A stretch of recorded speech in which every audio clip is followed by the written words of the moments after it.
Hello and Happy New Year, everybody. It's Chris Frew with the very first What's the Buzz of 2025, which still sounds so futuristic to me. I don't know about you, Tommy, but man, 2025, Happy New Year to you. Happy New Year. Thank you for having me. So I graduated high school in 2005. So the 2025 really hit me kind of hard. So yeah.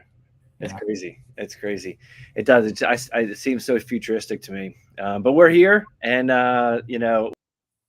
which I love also about New Year's is like nothing but opportunity lays ahead. Even if it's just a date on the calendar, it just feels like opportunities in front of us. So I'm excited. For those of you joining us, our What's the Buzz interview series here is live on YouTube, on LinkedIn. We've got several dozen from last year that we recorded. It's all on our playlist on YouTube. So go and please give us a follow there. The goal of this and the goal of these programs is we want to showcase ecosystem builders, and we want to showcase community builders and the people that are working to grow the communities. Innovation communities are so critical to the entrepreneurs and to the outcomes of a lot of startups and a lot of companies. So at BioBuzz, we've been building community for 15 years. So this is a topic that I love and we just love to talk about. So that's why we do it a couple times a month. Before we jump in, I want to give a shout out to 𝐀𝐮𝐨𝐬𝐚, who's our sponsor for this series. 𝐀𝐮𝐈 is a professional services firm. Basically, they have 300 experts across all disciplines of life sciences. Basically, they're a small biotech, except they produce your product and help you get to market faster. I've known the 𝐀𝐮𝐈 and the founding team for about 15 years since I was down in Montgomery County in a small office off the Johns Hopkins campus. So thanks to 𝐀𝐮𝐈 for sponsoring these. Thank you, 𝐀𝐮𝐈. I appreciate it. I wouldn't be here without them. That very true. And so without further ado, let's talk about why you're here and introduce our today's guest, Thomas Luginbill. Welcome. Tommy's the executive director for the Pinkney Innovation Center, PIC MC, down on the Montgomery College campus. So Tommy, give us a little introduction of who you are, and I'd love to hear a little bit more about kind of the operation you run. Sure. I mean, so first of all, I should say thank you for inviting me. I didn't know I was the first one of the year. I guess in hindsight, I should have known it's January 10th. So, but I didn't realize I'd be the first one of the year. I did see the lineup, and I'm honestly like it's pretty good lineup. I'm feeling a little pressure to be the first one. Also, hopefully, I don't know. Hopefully, I do a good job and maybe get some new viewers to tune in for some of the other ones. You guys, I will say this before I jump in about me. BioBuzz in general was very kind when I first started this job. So I think technically speaking, this is only my 366th day. So one day over a year that I've had this job. And you guys were very nice in the beginning when I was first starting. And I came kind of up with this idea and said, hey, there used to be coffee hours that used to happen here on campus. COVID came, they went away, and I said I'd bring them back, and you guys were helpful in bringing that back. So thank you for that, and again, thank you for having me here. So yeah, I mean, I guess a little bit about me is that the gist of it? Yeah, it's awesome. Yeah, that's a great place to start. All right, so I mean, right now I'm sitting here in Germantown campus for Montgomery College, PIC MC. I actually grew up in Rockville. Thank you, Jared, for my work anniversary wishes. So I grew up in Rockville, which if people are tuning in from somewhere else, that's not very far from here. And it's kind of been an interesting journey for me. I mean, I went to high school 7-8 minutes away. Shout out to Richard Montgomery Rockets. Went to University of Delaware after that. Had a great time. Hopefully some of my Blue Hen colleagues are joining me. I see one of them here. Met my wife there. She's also from the area. And yeah, I mean, I've always kind of been involved with startups. Even when I was in college, helped start a fraternity, kind of got to know the ins and outs of what it means to start something from scratch. And when I got out, kind of continued on that path. And whether it was starting businesses or kind of consulting businesses in the tech and startup world, spent a lot of time at a place called 1776, which was like before its time almost. It was before WeWork was a thing, maybe right around the same time. And just kind of like got very entrenched in that scene. And when I was there, I was actually back in grad school. So went back to school to get a master's from College Park. But to kind of like pay the bills and keep things going in the tech world, continued to do consulting. But it was really there that, when I went back to school, that the worlds of higher education, tech startups, and then this kind of government, all these cross sections came together. I took a class, which at the time was an elective, and it was called FedTech. And for people who are listening, maybe they know FedTech now. FedTech is now like a large business, consulting business, but it started out as a class. And they pulled me into the world. Ben Solomon, who's the CEO of FedTech, was an adjunct professor. And he showed me that there were things like technology transfer, where you can take technology out of the U.S. military or the U.S. government and bring it to market. I learned about things like dual purpose technology, which is essentially technology that can be used in either a public or a private setting. And that really was that's really the beginning of how I got here today at PIC MC. There's a couple stops along the way. Spent a lot of time in Southern Maryland, did a lot of work in a place called Indian Head, where we did work in higher ed and in technology, and also with the military. Revitalized a small town, which was an awesome opportunity and experience. And then the world of biotech kind of took a deep dive, baptism of fire there during COVID. Was running a place called Techport, which of all things was a drone incubator, which was a partnership between University of Maryland, TEDCO, and the Navy. And so again, it was just this cross section of all three of those industries. But the way I got into the biotech side of things was during COVID, there weren't a lot of people who left their house. And the job was to help incubate drone companies and to encourage kind of place building and community outreach and development and things like that. That was almost impossible. But I was really lucky that there was someone who cared a lot in the community. It was a local entrepreneur. And he saw that I was making a lot of efforts to build community for entrepreneurs. And so he was someone who used to stop by a lot. And this is in the fall of 2019. And he was telling me, yeah, what's up, Terps? Hey, Noah. And he was telling me, he's like, hey, there's this virus coming in from China, and you should read all these papers that I have.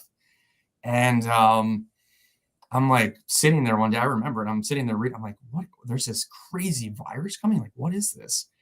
And thankfully, he did that. I mean, he tipped me off before people were even talking about it. And one of the things that I did, and this is how I got into biotech, was we invested in a lot of technology at the incubator that were just like this. We had the ability to stream, and we had a musician, Dominic Fragman, who he was really good at creating content and getting himself out there, and he was there to help.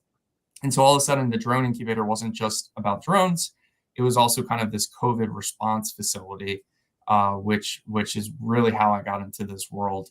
Long story short, moved back home, and it was actually someone down in Southern Maryland who tipped me off to the opportunity here at PIC MC.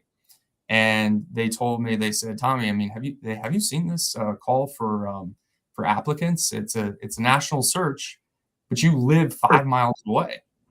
And they told me about it, and I was reading this, and I'm actually someone who took classes here at Montgomery College, but I took them at the Rockville campus, not the Germantown campus. I started to read through this opportunity, and I was quite frankly astonished at everything that was here. There was a fully functioning hospital, Holy Cross Hospital, Germantown, a medical center, an incubator that the county has, and then they were building a new facility to manufacture things like satellites. That's Hughes. Not only that, but there was a desire to expand, and there's a campus. So, from there, I just said, okay, well, this goes back to, where I started this conversation with you. It was a cross section of all the things that I'd been doing for the 10 years before, and it was in my backyard. So that's how I get here today. That is a short version for anyone who knows me that's watching this. They know that. So you're all welcome. So you don't have to hear that again. I love that.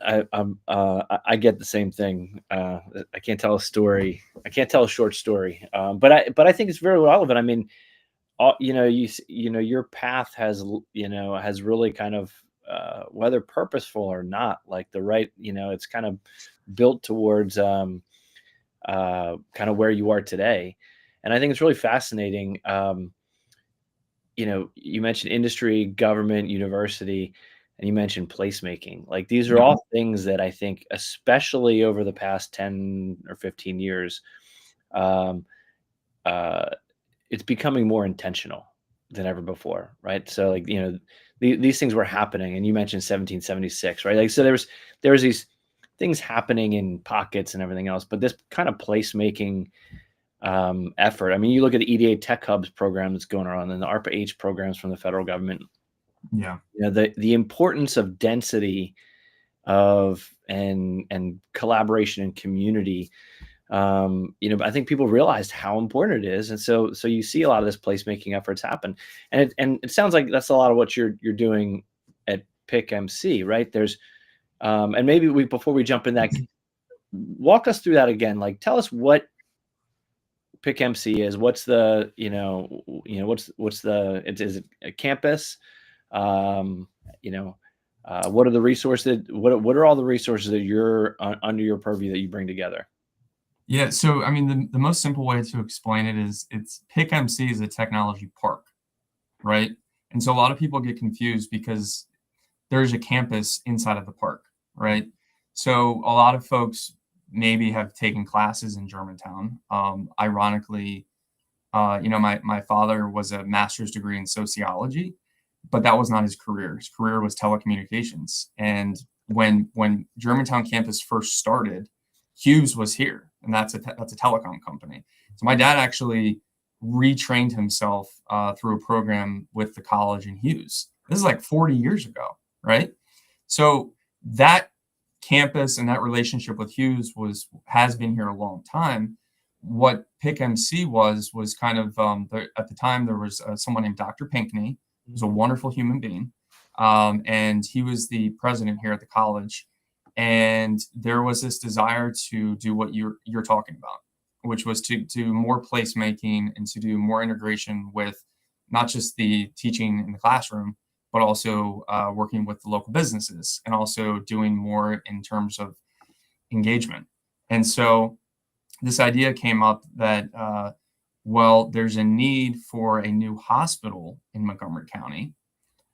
Is there potentially a way to build something like a tech park, something where placemaking could take place, and also potentially bring the county a hospital that it needed?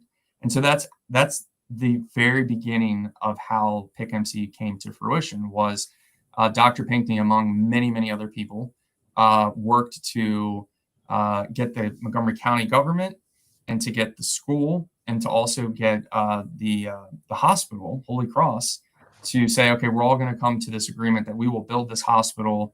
We will prepay the rent for 99 years so that you all know that we are your anchor tenant. And also this will fund and endow the creation of this tech park.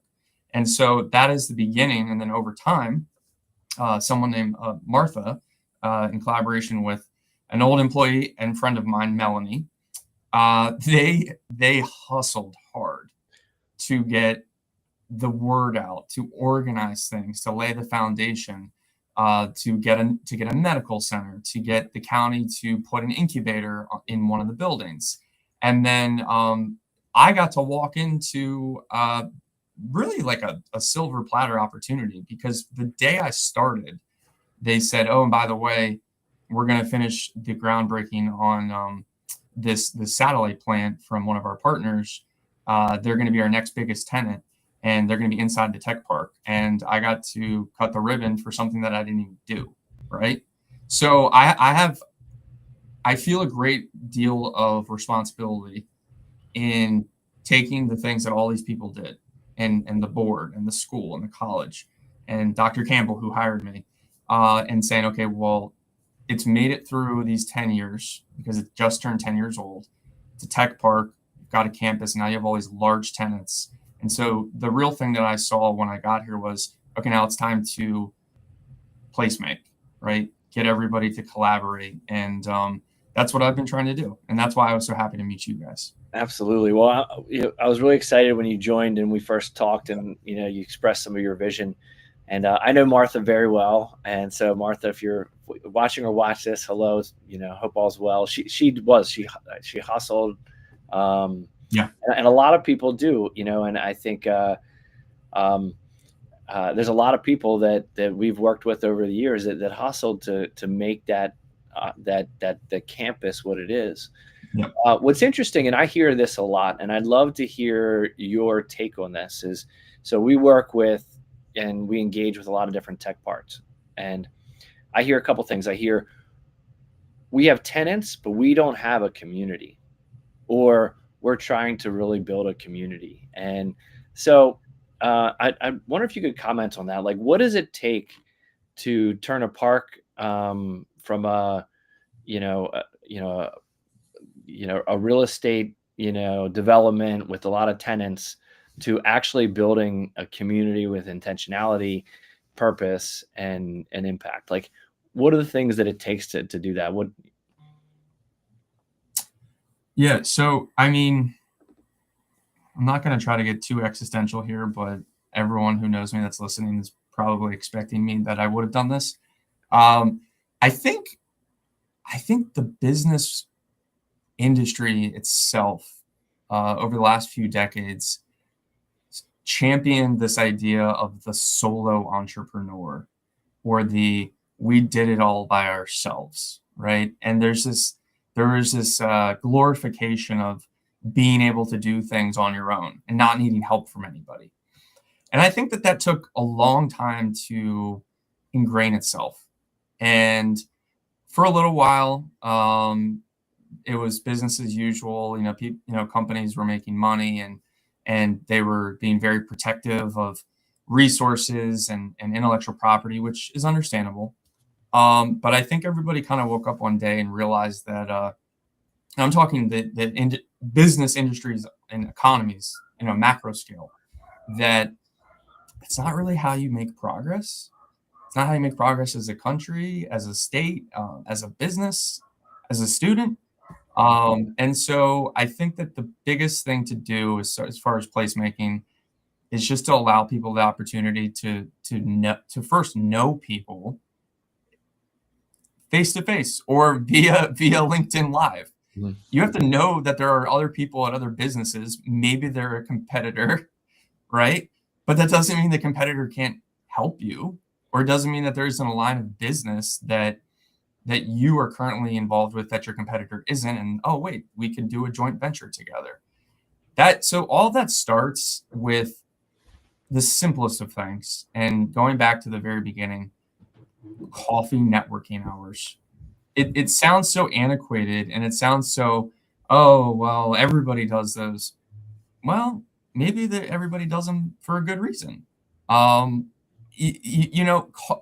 coffee with someone, I mean, it's one of the simplest things you could possibly do, but the opportunities that come from it will never cease to amaze me. And when you set these opportunities up for people, a lot of times people say, what's my immediate gain from this? Or, oh, well, what am I going to get from having coffee with that person?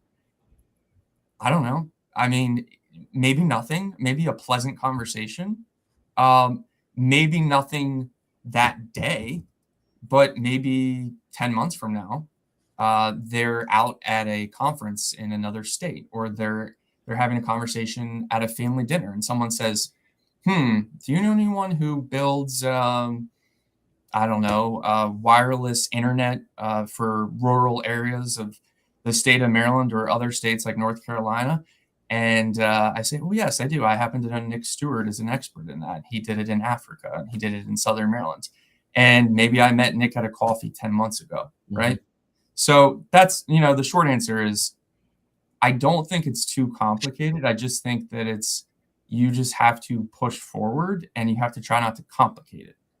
And then you just allow people to make the networking and the opportunities on their own, because people are all naturally able to do that. Yeah. So, so it sounds like, just to unpack some of that, you have to create the environment that supports awareness. That was one you said. You've got to be aware of what's around and who's around. Connectivity, so awareness and the ability to connect. So it sounds like that's a critical part of what takes place. People have to trust that they can reach out to a potential competitor or neighbor. So there's a sense of community, or sense of Yes. you're part of this, and I think that comes when you see people over time, and so go back to your point about the coffees. And what coffees to me is, I like to think about as like rituals. Like when you're building community, or you like, consistency helps, right? So if like you have these rituals, like, hey, the first Wednesday of every month we all get together for coffee, or if I can't make it one month, I know it's coming back. So those rituals help people to know that there's another place they can connect. You build trust when you see people over time. The awareness starts to spread, and those are like foundational things, right? That seems like that you talk through there, that almost start to then codify what you're trying to build. I mean, you said something that I usually say, so I'm glad you brought it up, which is consistency. And you actually gave an example, which I also like, which is the third Wednesday of every month, this will happen, right? And people are so worried that, oh, well, if we do this event and 200 people don't show up, I failed. It doesn't work like that. You have to, this is going to sound silly, but it's like throwing a party, right? And I know everyone's been here, or most people. You throw a party, in the first 30 minutes, no one's there. You're very nervous. And, oh, well, no one's going to show up. You just have to give it time, right? And so, when it comes to placemaking, or it comes to a coffee, or even just, I don't know, any networking event, you have to be willing to commit to it. And the third Wednesday of every month, this will happen, because what ends up happening eventually, and this is why you're LinkedIn Lives, that you have a schedule. What happens eventually is people notice it, and they know, okay, well, I can't make this month's event, but I will 100% mark my calendar for next month, because they already know it's going to happen. And if you can do little things like that, and you said it, habits and ritual, you will succeed in placemaking. Yeah, I agree. And I know that was part of our conversation probably 9 months ago when you were bringing back the coffee, the regular coffee rituals. So, when I think about, I want to talk a little more about PIC MC. Like, sure. To me, it's again, it's like a gem that I feel like, why don't more people know there's a pile of gems over there off, Observation Drive? Like, so just again to summarize for everybody listening. So we've got the college, right, which has several different programs, including a really strong nationally recognized biotech, degree and associate program. Tied to that, you also have the education center, right? The Biotech Education Center. And speaking of someone who's a workhorse, like Mark Nardone, like, super champion for everything happening there. And his program, I mean, he talk about rituals and consistency. BioTrack's trained like 18,000. Well, last time we talked, it was 18,000. It's probably close to 20 now. Like 18,000 plus scientists have gone through his training program. So that's on campus, and that's not undergrad, or that's not associates. Like, that's PhDs from around the world who are flying into PIC MC to get trained on CRISPR and single cell 𝐂𝐮𝐸 and bioinformatics. So and then BioTrain is another organization, and they bring employers in and go to employers to offer incumbent worker training. So again, I know I'm sticking a little bit with biotech here, but like, that's a continuum of workforce solutions right there in one central location. And then you have the Germantown Innovation Center, where companies like Arcellx and David and Shashi like launched one of the largest cell therapy companies now. Bicoastal started there on campus at PIC MC. So you got the biotech, you got the incubator there, and then the hospital. Some biotech and hospitals go hand in hand when you're near each other. So to me, that's just like such an incredible recipe. And again, I say this from someone who does media and stories. Like, man, we need more people to know about this. But then you have like, we're in this world, and again, I'm gonna like probably go off of my stump speech here a little, but then we're in this world of convergence, where life science and technology are coming together faster than ever before, and you've got this like, this historic network and technology and telecom company, right there, and they have an incubator, or they have a they do they yeah, have so, yeah. So to me, again, there's just like a convergence happening there of opportunity. It's education, it's startups, and it's industry, kind of all like put into one footprint. I mean, you're throwing the softballs for me, so thank you. Yeah. I mean, the truth is 30 minutes honestly isn't enough time to mention all of it. I mean, I'm glad you recapped all of that. I mean, stuff that Mark's doing, Collins-Jones, not to mention the Department of Energy is our neighbor. NIST is only an exit away. You've got AstraZeneca, which is down the street. There truly are a very, very large amount of different overlapping opportunities that are not only either here in the tech park, or they're just right surrounding us. And again, that's where I go back to kind of what I said, which is there were a lot of people who did a lot of things to make this opportunity exist, right? And so now I truly do feel privileged, but also obligated to carry that forward. And I see our chairwoman Gail is here. She's watching. So this is how much people care, right? And so that's very kind, but it's also very telling of why it's gotten to this point. Because when you have board members chiming in and paying attention, and people like even you, Chris, because I know you've been involved with this for a while too. That's why we've gotten here. But there's still a long way to go. There really is. Yeah. Well, speaking of a long way to go, we're at the beginning of the year. Like I said, January to me is nothing but opportunity in the year ahead. So what are some of your future focus plans that you can share, and what's happening right now on the campus that you can share and talk about? Well, first of all, more placemaking, as we discussed. So please look for those. Obviously, I don't know if this is obvious, but we do have more land, right? And so that's always in the back of everyone's mind is, future tenants. And we've gotten a lot of great interest from folks in the last year. It's figuring out who fits, right? And do they kind of add to the culture? Some opportunities, I think, with you mentioned it, but the 𝐋𝐮𝐬 facility it has a 5G incubator inside of it, and so maybe doing some work there, but also kind of this idea of getting more people to come here. And so one thing that I didn't mention, which I should, which is this world-class manufacturing facility that's here that 𝐋𝐮 has, and getting more people exposed to that. So whether that means doing tours with 𝐋𝐮 or having events to make sure people know about it, that's what we plan to do. And so hopefully getting more invites from other folks. I know BioBuzz, you can't keep having me back. I would love to be back, but doing more things like this. and finding more people like you, Chris, who already know about all this stuff, and you're willing to share it. But at a high level, those are the things that we want to do.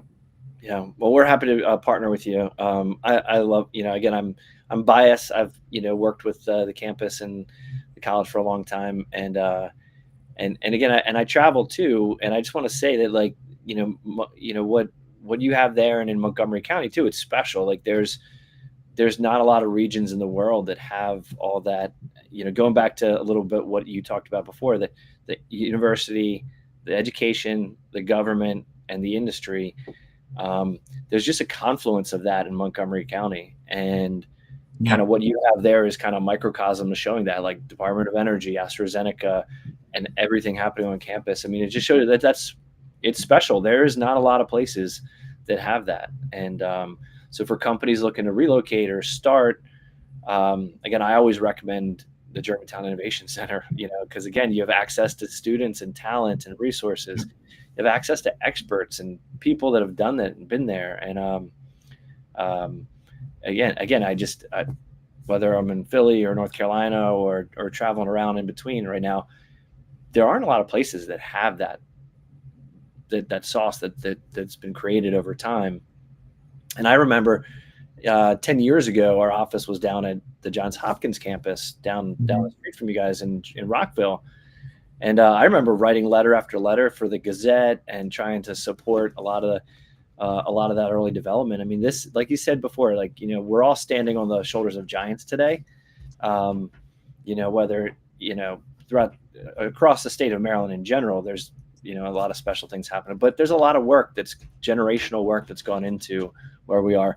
And I do think we're at a precipice of where, like, we have a lot of resources, and we're at a great moment in time where we can really impact health, innovation, technology because of all that. So, so I'm excited for the next coffee. That's for sure. And there's a lot of events happening. So we're happy to promote and help as much as you can.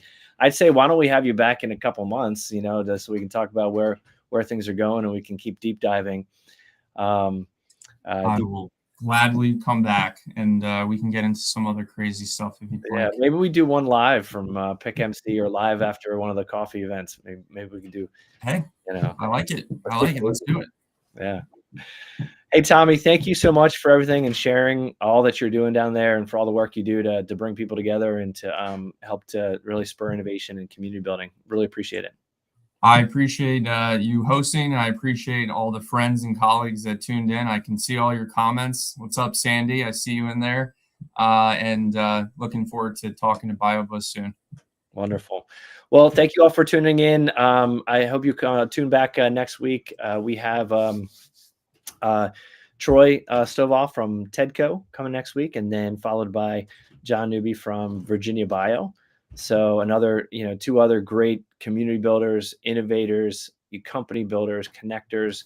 And again, I think the other thing I love about these series is you really do start to see when you pack together 12 of these that we've done over the past quarter or so, like how many people there are supporting startups and entrepreneurs and innovation.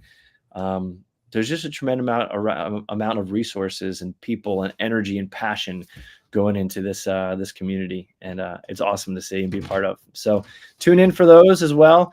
Tommy, best of luck as you kick off these in the new year, and we will see you at the next coffee. See you later. Thank you, Chris. Thanks.